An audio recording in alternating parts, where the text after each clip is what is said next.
চকু পানী মচি ডিমি এইবাৰ সংযত হ'ল। ডিমিয়ে ক'লে, মাণিক বৰাহঁত থাকিব নেপালী গাঁৱত, মই বাৰু খবৰ কৰোঁগৈ, কিন্তু অলপ দেৰি কৰিলেই কলংঘাট পাৰ হোৱা মুস্কিল হ'ব। হতচিৰি হোৱাওঁতে কলংঘাটত চকু দিলে সৰ্বনাশ। মই এটা বুদ্ধি কৰি থৈ আহিছোঁ। পুলিচকেইটাক খোৱাৰ পাতত বহুৱাই থৈ আহিছোঁ। খোৱাত আৰু নাচত মন বহিলে তহঁতৰ কিছু পৰলৈ চিন্তা নাই, পাৰ হ'ব পাৰিবি। একলহ লাও পানীও দি আহিছোঁ। ডিমিৰ বুদ্ধি দেখিয়েই নহয়, সিহঁতৰ প্ৰতি তাই ঢাল খোৱা দেখি আটাইকেইটা মুগ্ধ হ'ল। ডিমিহঁতৰ পাছফালৰ পৰাই হাবি। ডিমি আগে আগে গৈ আছিল। তাইৰ গাত মা লৈ পাত এটাও আছিল। উদং গাত জাৰ লাগিছিল দেখি তাই কঁপিছিল। ধনপুৰে ক'লে, তইনো এনেকৈ আহিব পাৰনে? জাৰ লগা নাইনে? গাৰু চোলাটোকে ল। ধনপুৰ আগবাঢ়ি গৈ ডিমিৰ কাষত থিয় হৈ একেলগে খোজকাঢ়িবলৈ লাগিল। ডিমিয়ে ক'লে, জাৰ নেকি? এনেকুৱা কত জাৰ গাতে যায়। গাৰু চোলাটো ল'লে জাৰক লাই দিয়াহে হ'ব, পিছত আৰু খুলিবলৈ টান পাম। হাবিৰ সুৰুঙাইদি জোনাকৰ ফুল কটা পোহৰ আহি ডিমিৰ মুখত পৰি ছয়াময়া ৰহস্য ফুটাই তুলিছিল। খুলিবি কেলেই, পিন্ধি থাকিবি, ধনপুৰে ক'লে। লগে লগে তাইক গাৰু চোলাটো যাচিছিলে। কিন্তু ডিমিয়ে নল'লে। তাই ক'লে, মোৰ কাৰণে একো নেভাবিবি, এতিয়ালৈকে দেহাই বৰকৈ জাৰ বৰষুণ এইবোৰ গনা নাই, পিছলৈ কি হয় ক'ব নোৱাৰোঁ। তেনেতে ফেঁচু চৰাই এটাই মাতি সিহঁতৰ আগেদি উৰি গ'ল। সিহঁতৰ মূৰৰ ওপৰেদি জোনটো গৈ থকা যেন লাগিছিল তাৰ।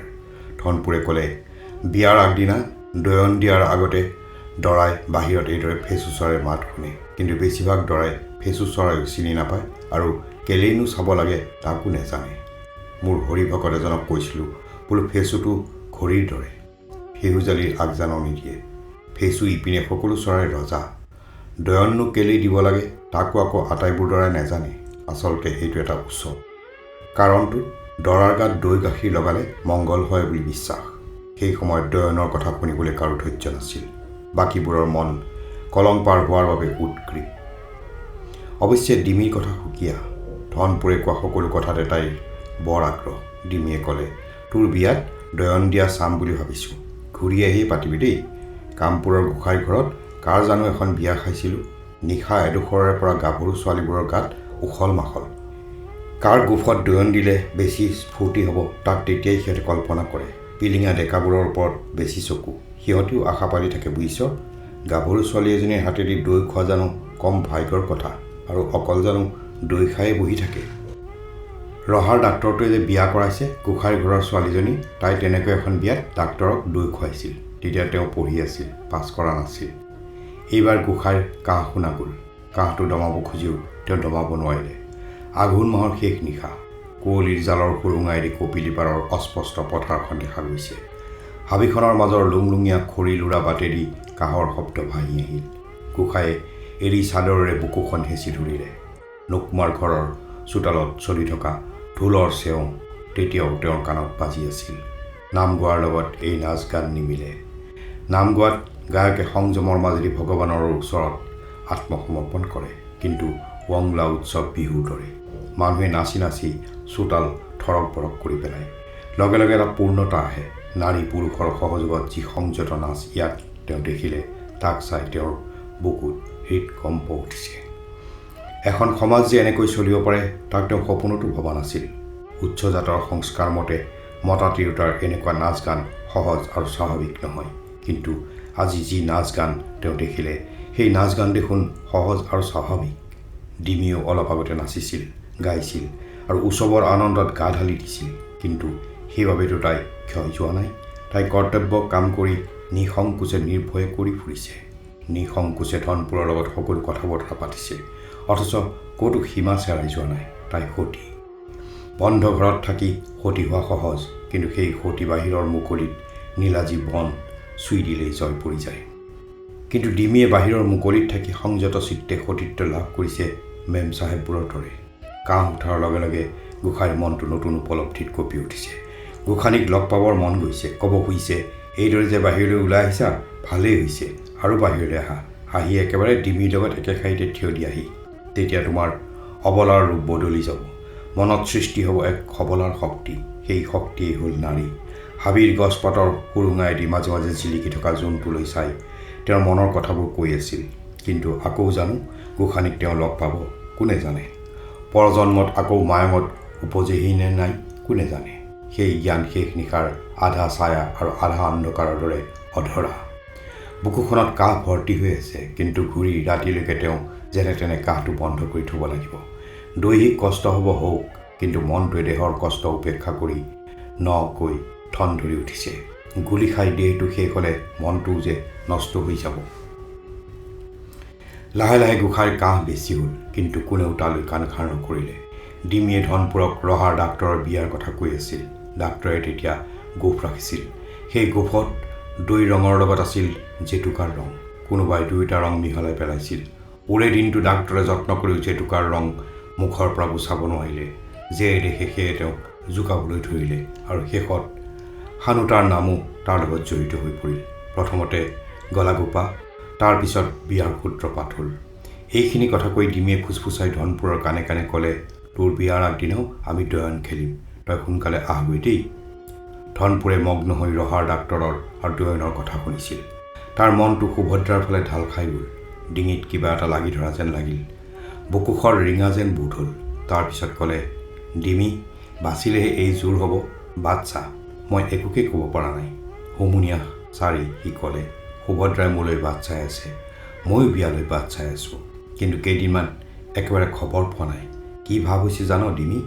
মোৰ আৰু একো যেন বাকী নাথাকে, থাকিব মাথোন তোক কোৱা সপোনটো। সি ৰ'ল। তাৰপিছত তাইৰ কাণত ফুচফুচাই ক'লে, তোকে আৰু সুভদ্ৰাকে মই একেই জ্ঞান কৰোঁ। তোক এবাৰ সাৱটি ধৰিবৰ ইচ্ছা গৈছিল, কিন্তু নোৱাৰিলোঁ। সেইটো মই কৰিব নোৱাৰোঁ, তই লোকৰ তিৰোতা। কথা পাতি পাতি সিহঁত ইবোৰতকৈ আগবাঢ়িছিল। গোসাঁইহঁতো ইচ্ছা কৰি পাছ পৰি ৰৈছিল। তেওঁলোকে ডিমি আৰু ধনপুৰৰ কথা বতৰাত ব্যাঘাত জন্মাব খোজা নাছিল। সকলোৰে মন আসন্ন কৰ্তব্যৰ গধুৰ হেঁচাত দোখোৱা আৰু বিষণ্ণ। প্ৰত্যেকেই নিজৰ প্ৰিয় বস্তুৰ কথা ভাবিছিল। আনকি ভিভিৰামৰ মনো হঠাতে ঘৰ অভিমুখে উধাও হ'ল। ঘৰলৈ নোযোৱা মাহ চেৰেক হ'ল। আসন্ন মৃত্যুৰ ভয়ে ঘৈণীক কাষত পোৱাৰ ইচ্ছা মনলৈ আনি দিলে। মনে মনে আটাইবোৰেই নিজৰ নিজৰ প্ৰিয়াৰ সান্নিধ্যৰ সপোনত মগ্ন হ'ল। চৰম ত্যাগৰ মুহূৰ্তটোৱেই প্ৰেমৰ মুহূৰ্ত। ত্যাগ যদি প্ৰতিপদ, প্ৰেম পূৰ্ণিমা। কেৱল ৰূপনয়নৰ মনলৈ তেতিয়াও প্ৰিয়াৰ সান্নিধ্যৰ কথা অহা নাছিল। কলেজৰ পৰা ওলাই অহা সফল ডেকা এতিয়া তাৰ একমাত্ৰ প্ৰিয় দেশ। একান্ত মনে গোটেই আন্দোলনৰ কথা সি মনতে পাহৰি আছিল।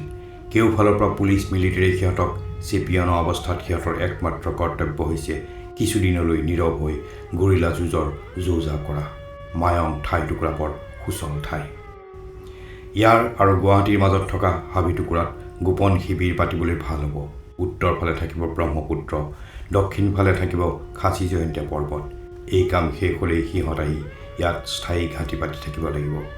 গৰিলা যুঁজৰ ভাল শিক্ষা দি কিছুমান মানুহ তৈয়াৰ কৰিবৰ সময় হৈ পৰিছেহি, কিন্তু তাকে কৰা সহজ কথা নহয়। সিহঁতৰে বহুতে কথা বতৰা পাতি ব্ৰিটিছৰ লগত আপোচ কৰি স্বাধীনতা আনিব পাৰি নেকি তাৰ তালত আছে। কিছুমানে আকৌ ব্ৰিটিছৰ লগত আন্দোলন নকৰি যুদ্ধত সহায় কৰিবলৈ গৈছে। কিছুমান মানুহে আন্দোলনতকৈ জীৱিকাক মুখ্য স্থান দিছে। মানুহ এমুঠি, তেওঁলোকো নিপুণ ৰনোৱা নহয়। গতিকে বিপ্লৱৰ কাম সমাপ্ত কৰিবৰ জোখাৰে এটি ডাঙৰ বাহিনী লাগিব। সেইবাবে তাৰ মনলৈ মৃত্যু চেতনা অহা নাছিল। সি ডিমি আৰু ধনপুৰৰ কথা বতৰাবোৰো কৌতূহলৰ দৃষ্টিৰে শুনিছিল, কিন্তু সিহঁতৰ প্ৰেমৰ গভীৰ ৰূপ সি দেখা নাছিল। সৰুকি অহা জোনাক আৰু হাবিৰ অন্ধকাৰৰ মাজে মাজে গৈ ডিমি হঠাতে এটুকুৰা ঠাইত ৰ'ল। তাৰপিছত ক'লে, তহঁত ইয়াতে ৰহ, গোসাঁই, মই মাণিক বৰহাটক মাতি আনোগৈ। আটাইকেইটা মানুহ এইবাৰ মুখামুখিকৈ থিয় হ'ল। কাৰো কথা নাই। আটাইবোৰ আপোন ভাৱত মগ্ন। একোটা একোটা স্তম্ভ। কোনেও আনকি বিৰি এটাও জ্বলোৱা নাছিল। হাবিৰ ভিতৰখনো বৰ গহীন। সেইদৰে আধা পোহৰ আধা আন্ধাৰত মুখামুখিকৈ থাকোঁতে আটাইকেইজনৰে বুকু কঁপিছিল। ভয়ত নহয়, কিবা এক উত্তেজনাত। প্ৰত্যেকেই প্ৰত্যেকৰ উপস্থিতি অনুভৱ কৰি সাহস পাইছিল। মৃত্যু আৰু জীৱনৰ সীমাৰেখা আন্ধাৰত হীন হৈ আহিছিল। গোসাঁইৰ কাহটো খন্তেক পৰলৈ দমি গৈছিল। কিছু পৰৰ মূৰত ডিমি মাণিক বৰহাটক লৈ উভতি আহিল। আহি নাই সিহঁতক দেখা পাই ক'লে, কৃষ্ণক চিন্তি, বৰ ডাঙৰ কথা এটা হ'লহে গোসাঁই। কি হ'ল? গোসাঁয়ে সুধিলে।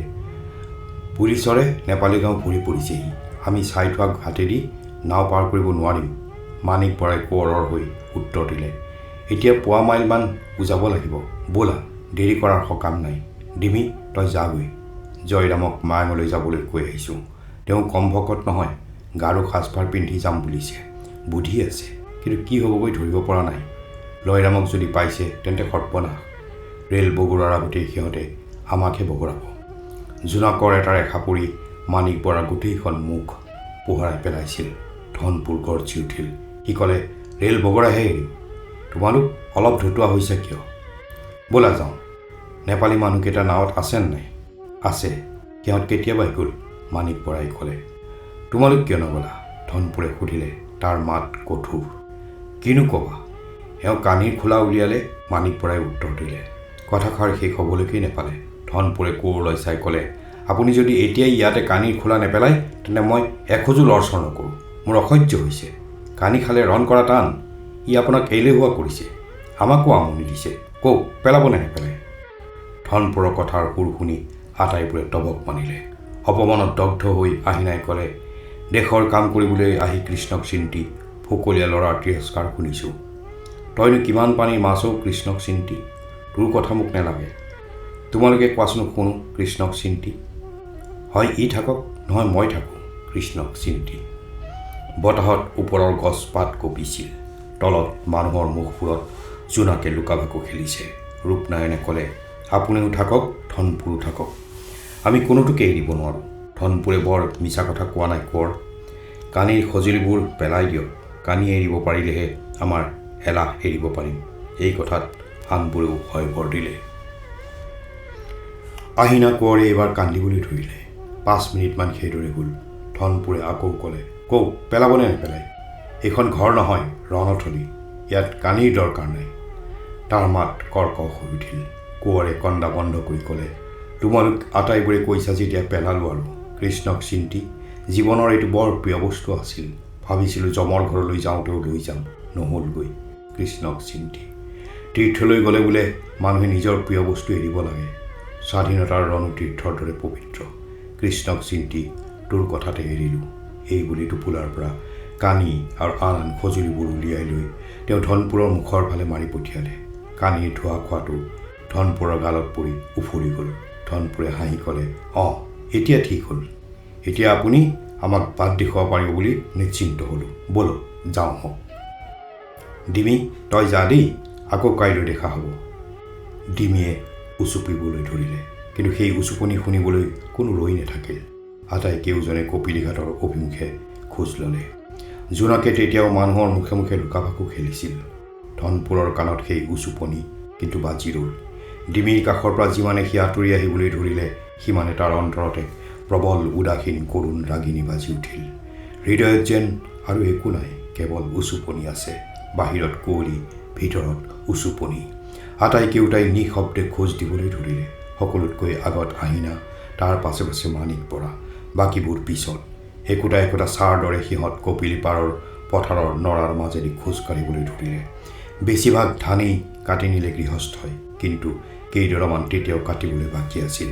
তাৰ দাঁতিয়েদি সিহঁত যাবলৈ ধৰিলে। পাতল বতাহ লাগি ধাননি কঁপি উঠিল। জিৰ জিৰকৈ এটা শব্দ শুনি ধনপুৰৰ ৰিক্ত হৃদয়ৰ উচুপনি দুগুণে বৃদ্ধি পালে। সেই উচুপনি লাহে লাহে ইয়াৰ পৰা বাগৰি ওলাই বাহিৰৰ পাতল জোনাকত পৰি দিক দিগন্ত ধুই লৈ গ'ল। লাহে লাহে সেই উচুপনি কপিলীত মিলি গ'লগৈ। কপিলীত শেষ নিশা কোনোবাই জাল পাইছিল। নাৱৰ চপ চপ শব্দ হৈছিল।